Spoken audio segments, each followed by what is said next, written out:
Guy de Maupassant, les sabots. Le vieux curé bredouillait les derniers mots de son sermon au-dessus des bonnets blancs des paysannes et des cheveux rudes ou pommadés des paysans. Les grands paniers des fermières, venus de loin pour la messe, étaient posés à terre à côté d'elle. Et la lourde chaleur d'un jour de juillet dégageait de tout le monde une odeur de bétail, un fumet de troupeau. Les voix des coqs entraient par la grande porte ouverte, et aussi les meuglements des vaches couchées dans un champ voisin. Parfois, un souffle d'air chargé d'arômes des champs s'engouffrait sous le portail et, en soulevant sur son passage les longs rubans des coiffures, il allait faire vaciller sur l'autel les petites flammes jaunes au bout des cierges. « Comme le désire le bon Dieu, ainsi soit-il », prononçait le prêtre. Puis il se tut, ouvrit un livre et se mit, comme chaque semaine, à recommander à ses ouailles les petites affaires intimes de la commune. C'était un vieux homme à cheveux blancs, qui administrait la paroisse depuis bientôt 40 ans, et le prône lui servait pour communiquer familièrement avec tout son monde. Il reprit. « Je recommande à vos prières Désiré Valin, qui est bien malade, et aussi la Paumelle, qui ne se remet pas vite de ses couches. » Il ne savait plus. Il cherchait les bouts de papier posés dans un bréviaire. Il en retrouva 2 enfin, et continua. « Il ne faut pas que les garçons et les filles viennent comme ça, le soir, dans le cimetière, ou bien je préviendrai le garde champêtre. Monsieur Césaire Aumont voudrait bien trouver une jeune fille honnête comme servante. » Il réfléchit encore quelques secondes, puis ajouta. « C'est tout, mes frères.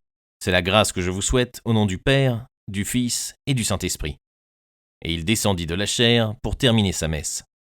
Quand les Malandins furent rentrés dans leur chaumière, la dernière du hameau de la Sablière, sur la route de Fourville, le père, un vieux paysan sec et ridé, s'assit devant la table pendant que sa femme décrochait la marmite et que sa fille Adélaïde prenait dans le buffet les verres et les assiettes.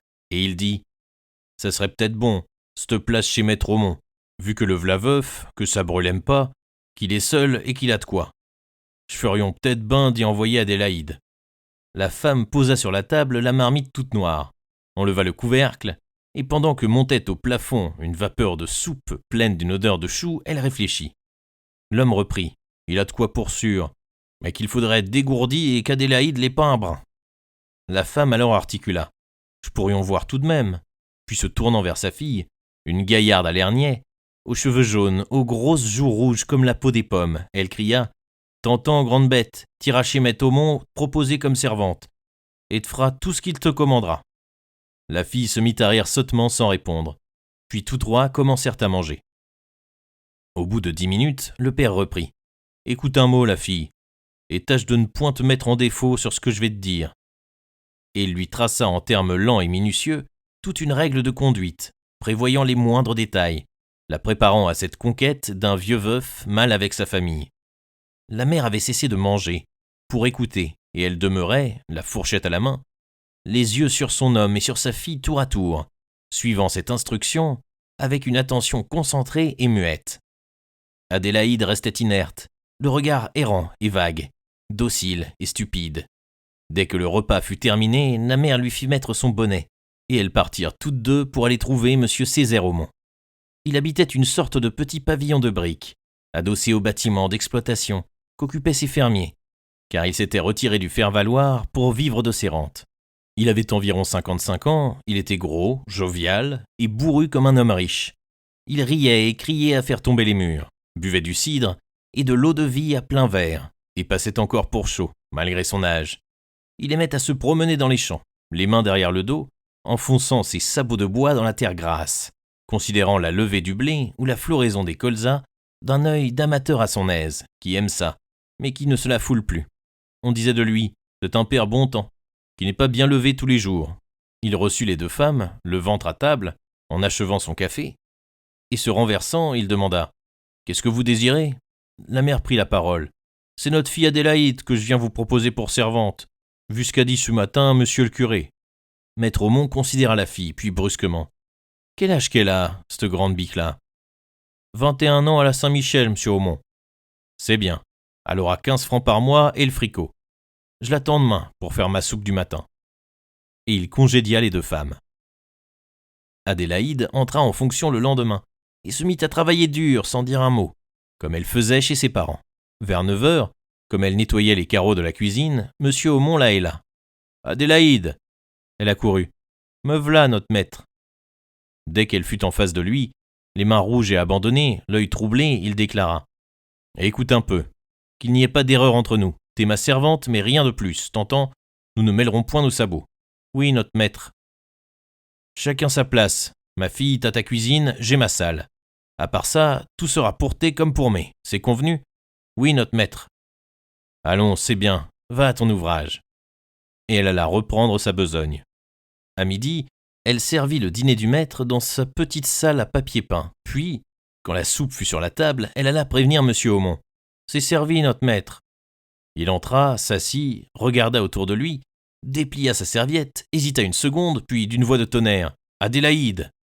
Elle arriva, effarée. Il cria comme s'il allait la massacrer. « Eh bien, nom de Dieu, et t'es où est-ce qu'est ta place ?»« Mais, notre maître !»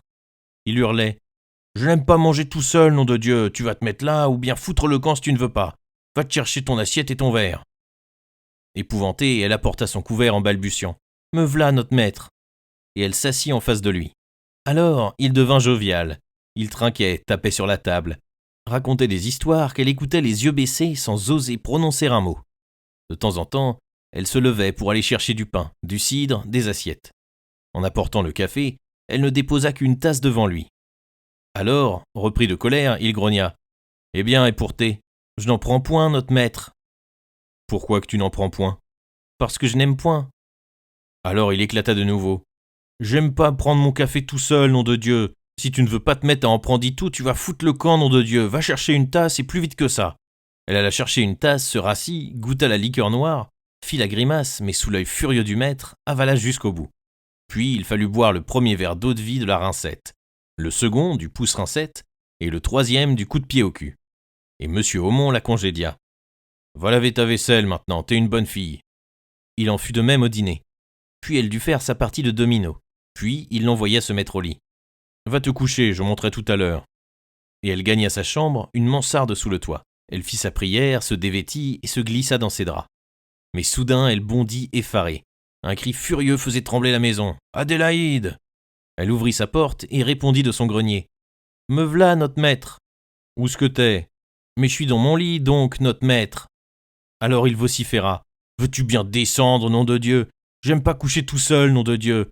Et si tu ne veux point, tu vas me foutre le camp, nom de Dieu. » Alors elle répondit d'en haut, éperdue, cherchant sa chandelle. « Me v'là, notre maître. » Et il entendit ses petits sabots découverts battre le sapin de l'escalier.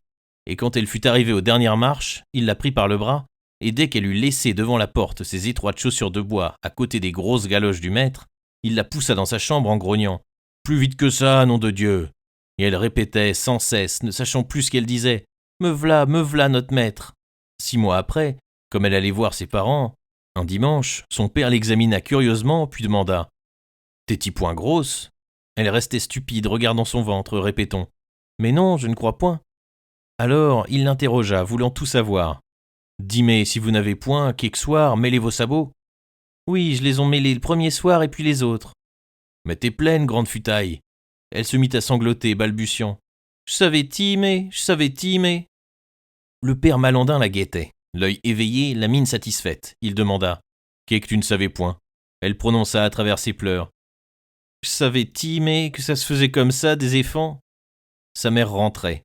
L'homme articula sans colère. « Lave la grosse à cette heure. » Mais la femme se fâcha, révoltée d'instinct, injuriant à pleine gueule sa fille en larmes, la traitant de manante et de traînée. Alors le vieux la fit taire.